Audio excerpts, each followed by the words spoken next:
Now, this video is called The 5 Levels of Diet. So, final for the evening for you.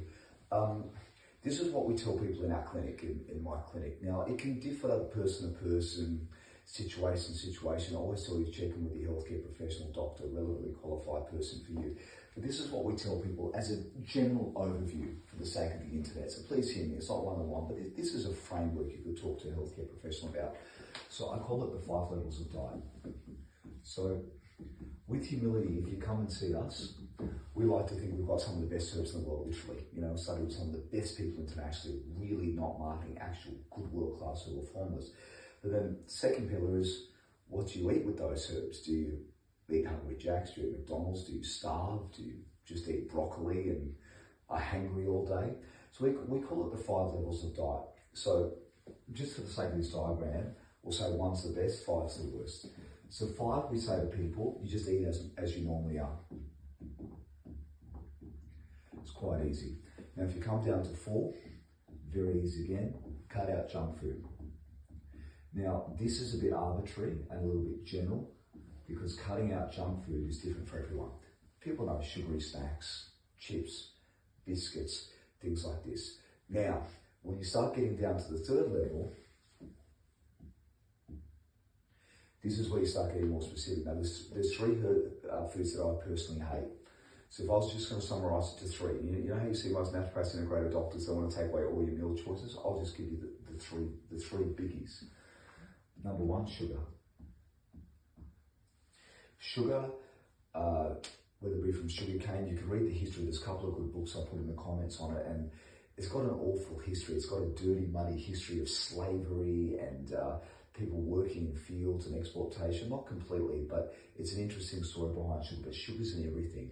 And I wonder if people realised how bad it was. I don't think they did when they first discovered sugar. You can barely find anything without sugar. Anything that ends with OSE is a sugar. Fructose, dextrose, maltose, glucose. I could go on and on and on. Sucralose, lactose. So anything like that's a sugar. And all carbohydrates break down to sugar, but the glycemic index means it's slower. So we're often taught in natural health it's not as problematic. Second thing that we hate in natural therapies, we hate it in our clinic, my clinic, is fried food. A few years ago, we got a colonic machine, and we've had colonics in Sydney and Melbourne and been overseas and things. And my father was one of the business naturopaths in Australia for years, and he was also a naturopath that liked to clear the bowel from top to bottom. This is kind of how they did it. So one day I thought, well, I'll do bottom towards top. You've only got, 2 ways you can do it, two entrances, 2 exits. So, depending on how they're used, vomiting and so forth. So herbs in, colonic in.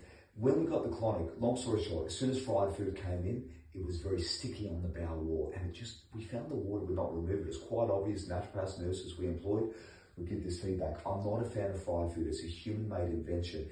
In fact, I see a lot of Pacific Islanders here in my clinics in Sydney, and they're the most beautiful, heartfelt, many of them God-fearing people, but they even fry their vegetables. So beautiful people, but look out for the diet. 3rd thing that I'll add, and I will say excess animal products. So what do you eat when someone takes away 90% of your food choices? Salads, vegetables, green foods, green juices.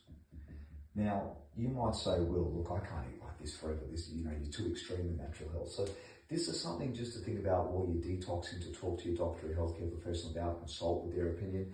It might even be while you're detoxing for a week or 2, eat lightly. Often in our clinics, we say, look, you're detoxifying for a week or 2, eat more lightly. Now, so you take your herbs, you eat normal, you start cutting out junk food, cut out your sugar, your processed and fried foods, excess animal products. You've got a lot of life force out of the soil coming in the grass as well. The other thing you can do is then you go a little bit more raw. Raw food, it's believed, because it's not cooked, it hasn't killed the enzymes, it's got more life force.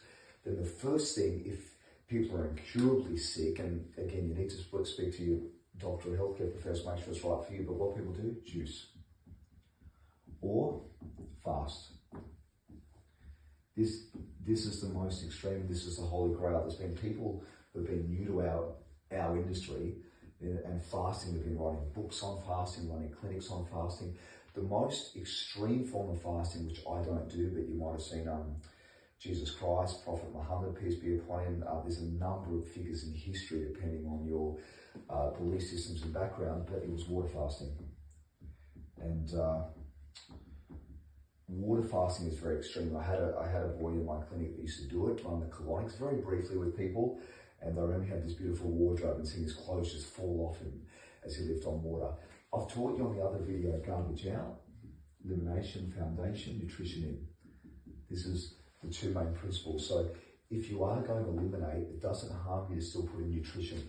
Juicing is the most wonderful invention. Let me tell you just very briefly, it really deserves another video, but I'll summarize this one with it. Juicing versus blending. Juicing takes away the fiber, which at some level doesn't have a lot or any nutrients in it. So the juicing strips away the fiber